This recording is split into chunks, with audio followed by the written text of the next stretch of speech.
Best part about Drippi is this is like what I wish I would have had like 7 years ago, where I could actually like have somebody else do the hard part of like just the consistent like posting, sending messages, and then when somebody does respond, like we got a live one, like great, and then I can actually like jump in and actually have the conversation. Hey, what's up, guys? Welcome back to another client interview. Today we are here with Matt. Matt, thank you for hopping on, man. Yeah, my pleasure, man. Thanks for having me come. Of course. Matt, can you, and typically how these go, man, is we'll just kind of walk through who you are, what you do, and then we'll talk about your Drippy experience, your experience just kind of on the platform, on Twitter, like with Twitter marketing in general. So I guess we can start off with that. Who is Matt? Who are you, man? What do you do? Yeah, so my name is Matt Fawcett. I'm a contemporary Christian singer-songwriter, and I've been making music, goodness, since I was about 11 years old, and really just trying to do everything I can. My tagline is to comfort the afflicted and confront the comfortable. So my biggest thing is to try to use music in a way that positively not just encourages people, but challenges them to go and love and serve other people. So I view it as like the whole futon theory of things. If you sit on a futon for a while, it's super comfortable if you need to sit down, but after a while, it's a big kick in the butt to get up and go help other people. So yeah, that's kind of what I do musically. It's a lot of fun. Wow, that is super awesome, dude. And I guess like just starting like wrap that, where can people find you if they want to hear your music? Yeah, if you go to faucetmusic.com, you can actually hear a single and then join my private community if you want to. Or if you go to mattfaucetmusic.com, that's where basically my entire website is. Awesome. And we will have links to Matt down below in the description. Sweet. So Matt, I guess now people might be like a little bit confused. So, okay, you're an artist, you're a musician. Like, how are you using Drippy or Twitter marketing to like help with that whole process? Yeah, great question. So my main thing with using any sort of marketing is trying to build connections with fans. So the biggest thing is actually trying to start those conversations. So I specifically use Drippy to reach out to people who are fans of other artists, because if they're a fan of another artist, they at least listen to music. Like that's like tier one of like I got to find people who actually listen to music. Tier two is finding the same or similar genre, and then tier three would be finding an artist that would be like the perfect person for me to open up for. So it's almost like me standing at the beginning of their show and being like, "Hey, I'm going to open for you." They technically are opening the conversation for me because they already have that fan relationship with their fans, and then Drippy allows me to just introduce myself, say, "Hey, I realize you're a fan of this person, and I make music that's very similar. I would love to get your thoughts on my music. Do you want me to send it to you?" And asking for permission of, is this an okay space for me to share this with you? And again, like most of the time, people are like, "Yeah, that'd be great," and then they get a chance to choose whether they like the music or not. Every once in a while, you get somebody be like, "No, you suck." Like, Yeah, okay, so, but that's just, I mean, that's it's humanity part of the in general. game. Yeah. Yeah. No, 100%. Yeah, and I feel like sometimes, or at least when people are starting out, like they'll get kind of like upset when people say that, but it's like they don't know you, they don't know anything about you. They're literally just like shooting in the dark. Um, Yes. awesome. So we were talking a little bit like before we started recording about like what you were doing before to essentially do what you're doing now with Drippy. Can you talk to that a little bit? Yeah, so I've been using meta ads both on Facebook and Instagram for a long time. And about 3 years ago, you could target specifically like Chris Tomlin and Crowder are like the two artists that are very similar to what I do musically. And I could target their audiences, and it's like, great, this is awesome. My ads are working phenomenally well. And then all of the ability to be able to target specifically Christian artists went away completely. And so you basically had to go a roundabout way of like, because not every person who loves music likes Chick-fil-A or likes Hobby Lobby. Like maybe, but I'm Right. basically just like throwing darts in the dark. Like maybe I'll find these people, and so it's just been really hard to find your core demographic. And so trying to get an ad in front of people that's like, "Hey, I think you might like my music." Well, if it's not in the right vein of people who are liking your music, then you'll just get a lot of like really bad, poor results, and you're showing it to a lot Mm, of people, and it's just not the right people. With Drippy and X, I can target exactly like Crowder or Tomlin or Kane, the bands. Like I can target the people that I would want to open up for. And so I know I have a higher percentage of people who are likely to be my ideal fan or ideal client right off the bat. So when I do go and extend my hand and say, "Hey, I'm this kind of person. Are you interested in what I have to offer?" there's a higher chance of actually having a reciprocal, like, yeah, sure, why not, as opposed to like, the elections coming up or whatever. So whatever president you want to vote for, if you walked up to somebody who had the opposite T-shirt on, like, hey, I'm voting for the other person, do you want a relationship, you're Yeah, probably not going to get a sure, let's do it. exactly. And so being able to target people that are like, oh, they're wearing the same T-shirt of what I'm wearing, like this relationship's going to start off on at least a decent foot, so you can get beyond the Right. pleasantries of like, hey, maybe we could like connect. You got a fighting chance of actually having a decent relationship because you already know like we agree on something, so we can move from there. Beautiful, beautiful, and I love that because we do get a lot of people that like with all the changes to like meta ads and like just to ads in general, or a bunch of the changes that are happening with cold emails. Have you ever done cold email for this? How's I've never done like hardcore cold mm, email, mainly because of the complexity of trying to make sure that I keep my email deliverability rates for my domain right? like high, so that my people actually open it and doesn't end in spam folder. Yeah, Um, but like, again, anytime you're marketing to people at all, like having some sort of warm connection makes your conversion rates much much higher, because people are expecting it. It's almost like if somebody comes up and knocks on your door, I think the only people who can do this well are like Girl Scout cookies, because everybody loves Girl Scout cookies.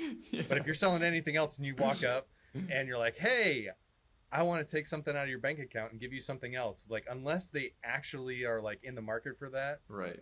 then it's just a really hard sell.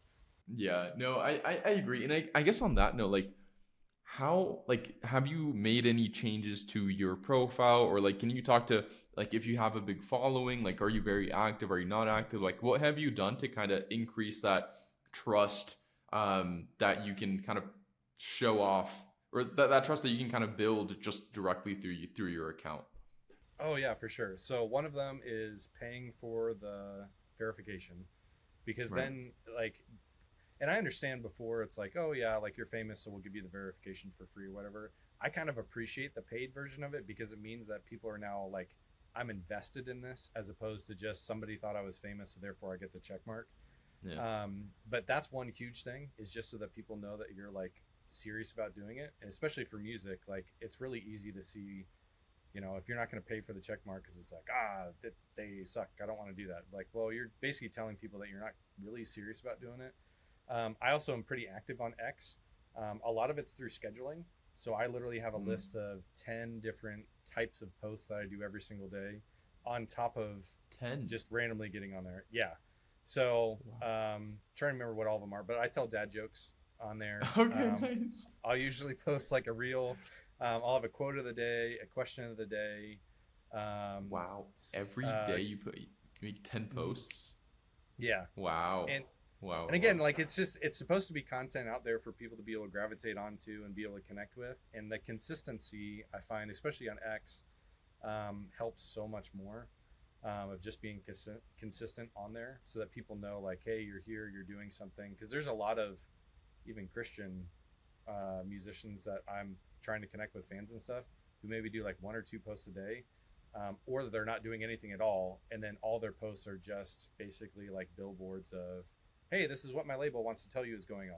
Like, and so Right. like when you reach out on a personal level, be like, hey, I love to connect with you. If they go to your profile and they realize like all the posts are just billboards for your label of like, hey, this is the new album and that's it, and it's not personalized, then the actual messaging doesn't seem like it's coming from a human being, and there's going to me, it feels like there's not going to be as much of a connection with people wanting to respond, because people want that personal connection. And I agree, and I think that's something that like especially now with AI, like you'll see a bunch of like really bad posts out there because everyone like there's a bunch of these like AI apps popping up with like they'll just do content, right? Like AI generated content, which isn't the best. I'm guessing like I'm sure there's some that are pretty good, but like AI generated content typically isn't the best, and people can just tell that it's AI, and there's not like that kind of human to human connection that whenever someone's buying, people really appreciate. um Sweet. I guess another going back to like your ads. What has been the difference in like expenses or costs from like Drippy and the volume that you're running compared to kind of what you were doing with Meta. Yeah, so the good thing is with Drippi, it's basically like a guaranteed cost. So it's your monthly payment is now I know like I'm going to be able to reach out to this many people, and I also know exactly who I'm reaching out to. Whereas with Meta, it's like I can put a budget for ads that I'm running, but there's no guarantee that one again because I'm not able to really target my specific audience for my demographic. There's a lot of guesswork in the I think this is the right bucket to start sending people into. And over time, like again, the more you spend, the more that you'll figure that part out and it'll get better over time. But you got to spend a lot of money. So over like 3 years, I've spent like $10,000 on ads specifically for my music to try to get the right people. What that equated to was about 7,500 emails. So like it's over $1 per email. But again, like just trying to get that through there, like there's a lot of work on the back end too of trying to build that personal relationship. With Drippi, like because it's more of a personalized introduction, like I can send people to my funnel to sign up for the fan page, but because it was a human to human connection, more so, like there's a lot more longevity and connection on the back end side of it too. Sweet. So it's easier to be able to guess and know like, all right, if I'm spending this much to be able to connect with people, if my targeting is better, which it is on X, now it comes into like, am I being a good communicator of a relationship and giving people what they want and fulfilling that promise?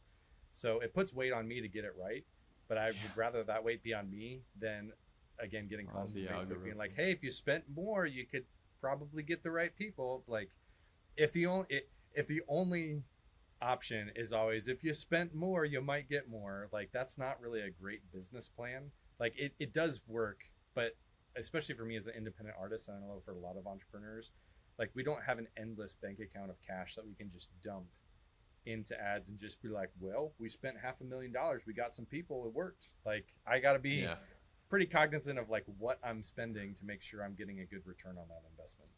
100%. Awesome. Awesome. And I guess to round things off, Matt, what would you say to someone that's kind of on the fence about using Drippi or starting to do any type of marketing on Twitter? What would you say to them? Would you recommend Drippi, not recommend Drippi? What are your thoughts on that? I would 100% recommend Drippi and even just marketing on X in general. It seems like there's a lot more freedom of information as far as who you're contacting, how it's working well. And then even like in conjunction of using X ads and Drippi at the same time, I'll run an ad, figure out who it's working well with, and then I'll actually use that for my targeting inside of Drippi to make sure that those individual messages that are going out are going to a group that is already pretty hot on Twitter standards of like, these are the people who are really resonating with what you're saying. So I found out that there's outside of just specific music artists, there's other people that I can directly target that have my demographic specifically in there. So it's a combination of both, but honestly, like the best part about Drippi is it's basically like having your own personal door-to-door salesman that'll go up to the door, knock on it, and stand there and wait till somebody opens it. And when they open it and say, "Oh yeah, that sounds cool," then he can like tap me on the shoulder in the van, have me come up to the door and be like, "Hey, it's me." Like, great. Now we can have this personal relationship. And their perception is it was me the whole time. So there's no drop off of conversation. Exactly.